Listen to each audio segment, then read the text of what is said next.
Alright y'all, what's up? Happy New Year's, happy 2020. I thought I'd do a quick mod on my GSX, my GSX-S 750 this morning. So I ordered a Radiator Guard off of Amazon.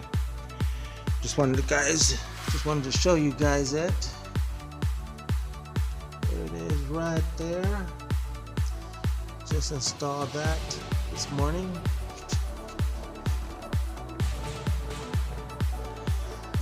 I actually like it. You gotta excuse the bike, it's kind of dirty right now. It's been sitting for like a week. I haven't had a chance to get out and clean it, but anyway, just wanted to go over that mod with you guys. That's a Radiator Guard for the GSX-S 750.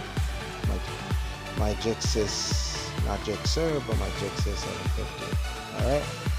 Happy New Year's guys, and try to bring you more videos later. Alright.